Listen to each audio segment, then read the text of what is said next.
No, drunk driver!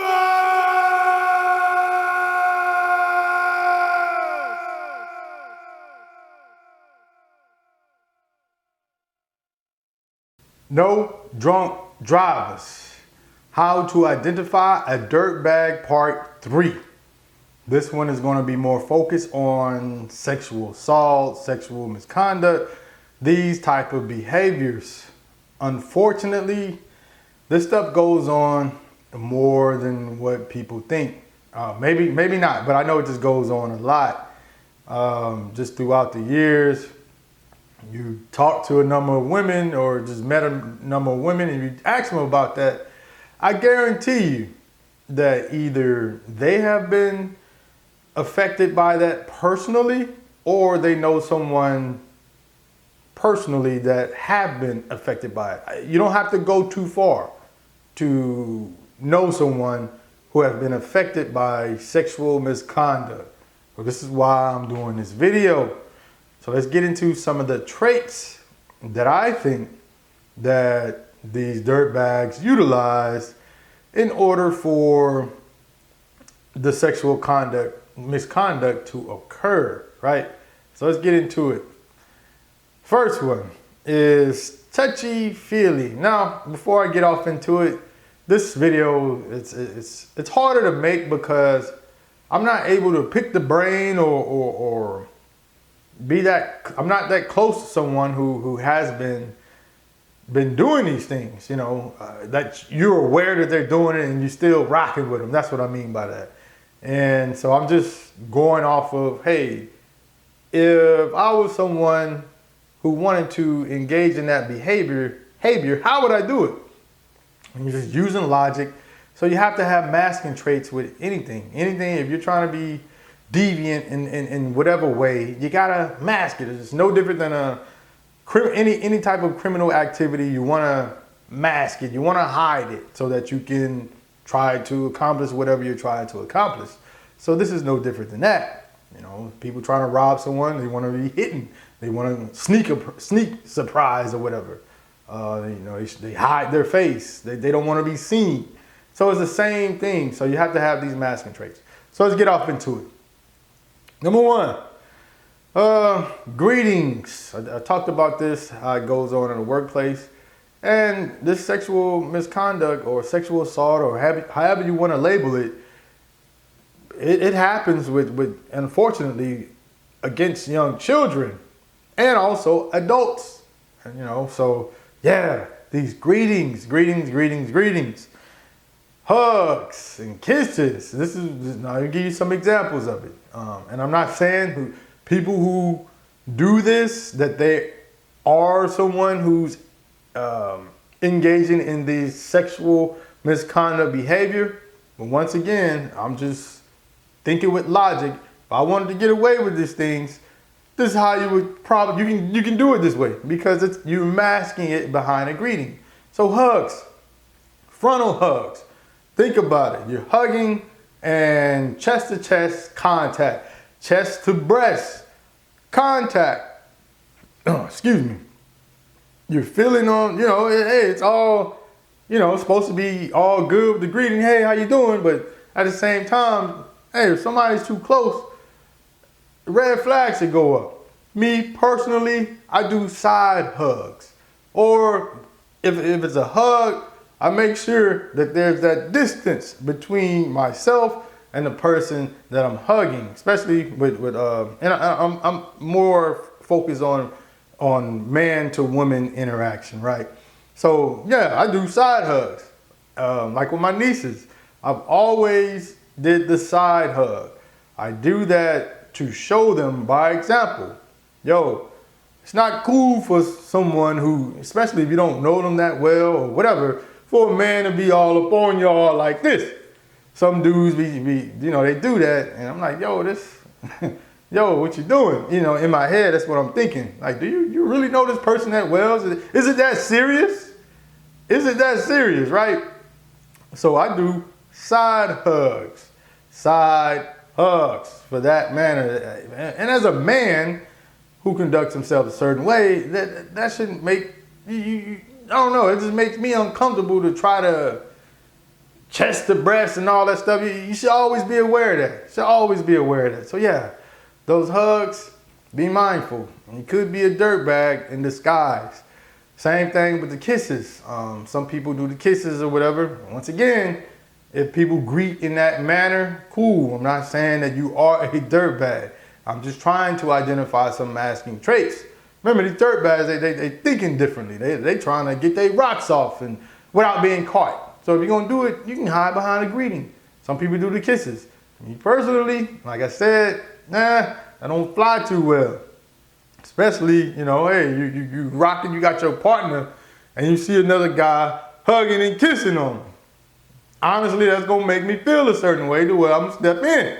You feel what I'm saying? That's just how it is. Call me whatever you want to call me. That don't sit right, right? And that's happened one time at a formal setting. I remember that a while ago. It's at a formal setting.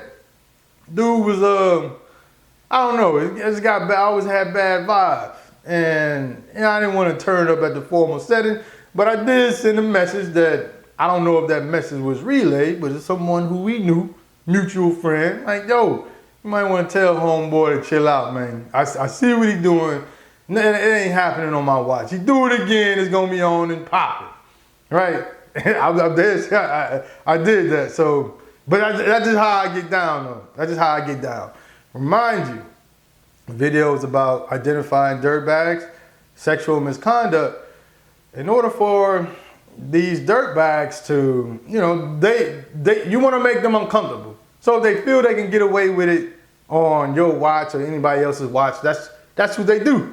So if you make them uncomfortable, they're gonna move around. They're gonna move around. That's what you want. You want them to move around. You don't want them to do it at all. But damn sure you don't want them to do it on your watch. So that's how everyone should have that mentality. And hopefully with that mentality, they stop doing what the hell they're doing, right? Yeah, but those greetings and all that stuff, be mindful of that. Be mindful of that. So leads me to touchy-feely. A lot of this stuff, now this goes on in the workplace, right? All the greeting, touching it on the shoulders, massaging and all that. Man, what that got to do with saying hello? Huh? What the hell they got to do with saying hello? And I used to see this all the time. I used to have a job where, you know, there's a lot of women who worked there. And I would see these dudes be doing this. And in my head, I would be like, man, that dude, whoever she rocking with, man, he'll probably fold you up if he saw you doing that. And I used to ask these women sometimes, like, yo, do that make you uncomfortable? Like, why do you feel like he got to do all that? And they didn't like it. Most women, they would say they didn't like it. I'm like, yo, you need to say something. Say something. Don't let that fool get away with that. You feel what I'm saying? Bring your husband there. Bring whoever your partner there, whoever you rocking with. Let that fool know it's not cool to violate me. I feel violated. Once again, you're trying to install some type of prevention measurements to let them know, hey, it's not cool, because you don't want things to escalate. Everything has a starting point. So if you're trying to protect yourself from some type of sexual misconduct or assault or whatever, it has a starting point. Now, I'm not talking about of course, you know, if you're out jogging and somebody attacks you, I mean, those are very unfortunate. These are just, I guess you can say, more intimate, you know, settings or normal settings, you know, workplace or whatever. And mind you, with children, and unfortunately, shit happens with children. These dirtbags are sexually assaulting children. Because like I said before, if you talk to a woman, ask them, have they ever been affected by sexual assault, or do they know someone personally? I'm almost guaranteed it's a very high percentage. And some of those instances, it happened to them when they were children. So this is what you want to protect. Most parents want to protect their children. Hey, these are just some tips, right? That's all it is. These are just some tips. Overzealous.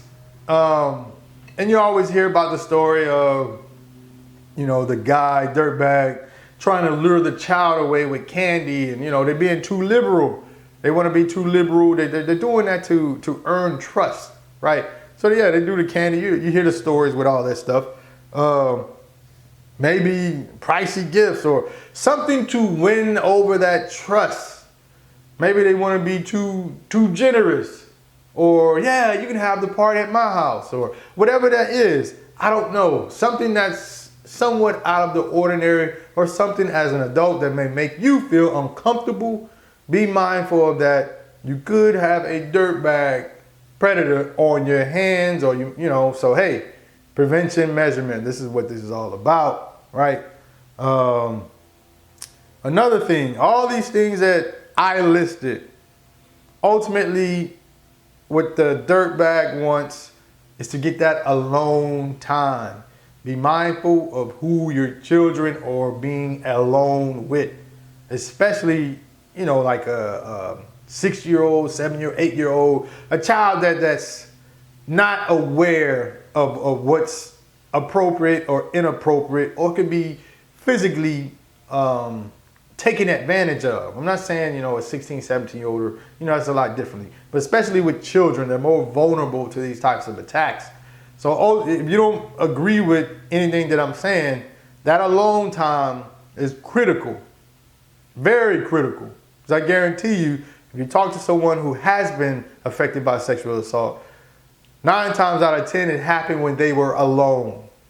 It happened when they were alone. So you have to be very mindful of that alone time. Now, I'm gonna share a story.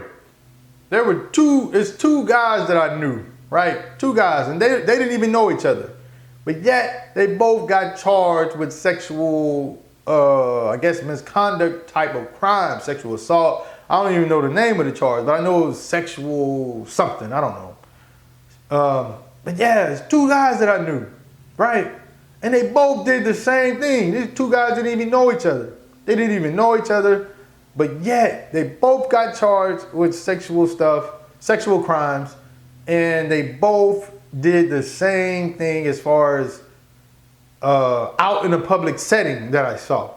We were at a club, 2 different instances, you know, 2 different dudes at a club or a bar or something like that. And, you know, you walking through, getting to whatever spot you're trying to get situated in, and they noticed someone who they like. And what they did was, instead of just, you know, most people, they either you approach the woman or whatever in a respectable way, whatever how you do it, they went up and grabbed, meaning they like grabbed the butt. Yeah, they went there with it. Grabbing the butt, or they would slide and do it, you know, try to do it on a slide. The instances that I remember, I guess the woman was, walking by, and they did it to where they didn't want to be seen, to where it could have been any dude in that vicinity. That's what I remember. And, of course, the woman turns around. I'm like, oh shit, she about to knock the hell out of one of us, because she don't know who actually did it. Excuse me with man, these fools over here cutting the grass. Man, something always interrupting the video. And I got my window open, so he's sitting there looking at me. Man, do your job. Do your job. I'm doing mine. But yeah, I got the window open for the lighting and all that stuff. But anyway, I got sidetracked. But yeah, so the woman turned around, and I'm thinking like, yo, she about to knock the hell out of somebody because she just got violated. And of course, that didn't happen. But yo, man, what the hell is your problem, fool? They thinking it's funny. And I'm like, nah, man, that ain't cool, bro. You don't know who she with. She could have been with some head busters, some crazy dude. She could have knocked you upside the head with a bottle. You don't know how that could have went. And then, lo and behold, these fools get charged with sexual crimes. The other dude I didn't know too well, I seen him do it, and I'm like, yo, that's crazy. Because old boy did the same thing, and he got charged with a sexual crime. Later on, this fool get charged with a sexual crime. So I'm like, damn, there must be some correlation with hyper aggressiveness like that, with that sexual aggressive, hypersexual, whatever you want to name it. Someone who's going out, fellas. If you know someone, y'all go to the club or bar, and they out there grabbing women asses and shit like that, you might want to check your boy. Be like, or be mindful, like, yo, this fool he may be doing some foul stuff. He may be doing some foul stuff. I don't know, man. That's crazy. I figured I would just share that. But yeah, these are serious crimes because of the ramifications. The ramifications. Unfortunately, the penalties are not stiff enough for people for that preventive measurement. A lot of the time, these fools get off. They get off. They walk away scot-free without even being penalized. But the ramifications are that's real. You talk to any woman who has been affected by that, they remember that. It left a stain in their mind. It left a stain in their mind. Some women are unable to be intimate. They have they have I don't know, skewed, or I don't even know the right word I'm looking for.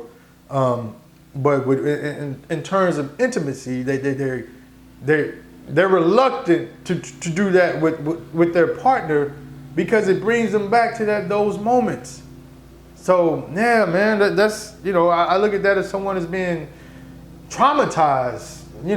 That's ultimately what it is. Nobody should go through that, being traumatized, and it take a lot of mental work to get out of that, counseling and all this other things. So if you have been, and you may show these signs, yeah, seek out counseling. Don't be too embarrassed or whatever. Unfortunately, it happens way too often, right? But yeah, I've even seen some, and don't take this the wrong way, where people question their own sexuality because it happened to them as a child, and they become confused. And this is just through research. You see it on documentaries and things like that. So as a child, man, that stuff happened. I can only imagine. It never happened to me, but I'm just like, yo, when I hear these, I'm looking at these documentaries and things like that, and you see the pain and that trauma that they've been through, man, that's why I'm making this video. You must some preventive measurements taken in order to protect yourself. So you parents out here with these children, be mindful of who your child is spending a long time with. Be mindful if someone is being overzealous, want to be touchy-feely, too liberal, just doing things out of the ordinary. Workplace, same thing. Women, it don't all that touchy-feely and all that. It don't take massage and greetings. You ain't gotta be touching nobody. Have someone touching you in the lower back, your thighs or whatever. All that stuff. It's not greetings. It's something up to that. As a grown man, I don't do that, and I would feel uncomfortable doing that. I would feel like I'm about to get in trouble if I were to do that. So yeah, just be mindful of that. I'm not saying that everybody who does that is a dirtbag. But if I'm a dirtbag and I wanted to get away and get my rocks off with these things or lure somebody away, that's how I would do it.